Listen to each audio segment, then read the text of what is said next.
नमस्कार मित्रांनो, तुमचं आपल्या चॅनलमध्ये स्वागत आहे। आज आपण खूप इम्पॉर्टंट टॉपिक पाहणार आहोत। हे प्रश्न GNM थर्ड इयरसाठी खूप इम्पॉर्टंट आहे। बऱ्याच वेळा हा प्रश्न नाही, दरवेळेसच एक्झाममध्ये विचारला जातो, परिचारिकेची भूमिका। तर हे परिचारिकेची भूमिका हे पॉईंट तुम्ही कम्युनिटी हेल्थच्या कोणत्याही प्रश्नामध्ये तुम्ही ॲड करू शकता। तुम्हाला इझी 5 मार्क भेटून जाईल। चला तर मग बघूया आपण ते कोणते पॉईंट आहे परिचारिकेची भूमिकामध्ये। तर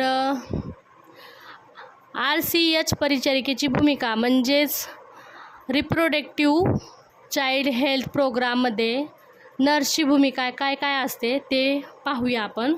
तर नंबर 1 ची भूमिका आहे गावामध्ये आरोग्य शिक्षण देणे।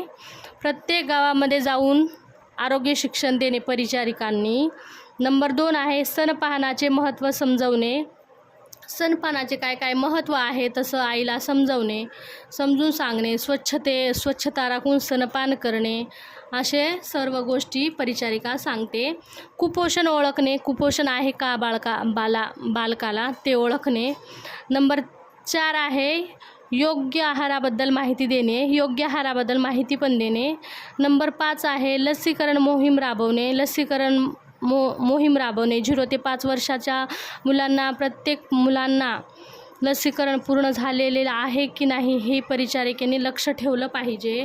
आणि नंबर 6 आहे पालकांना लसीकरण महत्त्व सांगणे, पालकांना लसीकरणाचे महत्त्व सांगणे की पोलिओ, गोवर, DPT या सगळ्या लस ज्या असतात त्यांचं महत्त्व त्यांना समजून सांगणे की ह्याच्यामुळे काय होतो काय होत नाही, अशा प्रकारे पालकांना लसीकरणाचे महत्त्व समजून सांगणे। नंबर 7 आहे कुटुंब नियोजन मार्गदर्शन करणे, कुटुंब नियोजनाची पण मार्गदर्शन करणे, परिचारिकाला समजून सांगणे कुटुंब नियोजनाचे फायदे काय आहे, त्याचे तोटे, त्या सगळं हे परिचारिकेंनी समजून सांगितलं पाहिजे। तर 8 आहे गर्भनिरोधक साधने उपलब्ध करून देणे, गर्भनिरोधक साधने योग्य जोडप्यांना ज्यांना गरज आहे त्यांना उपलब्ध करून देणे। लसीकरण करणे, प्रत्येक बालकाला लसीकरण करणे। नंबर 10 आहे बालकांची वाढ तपासणे, बालकांची वाढ तपासणे। नंबर 11 आहे कुपोषित बालकांना उपचारासाठी पाठवणे, जे कुपोषित आहे त्यांना उपचारासाठी पाठवणे।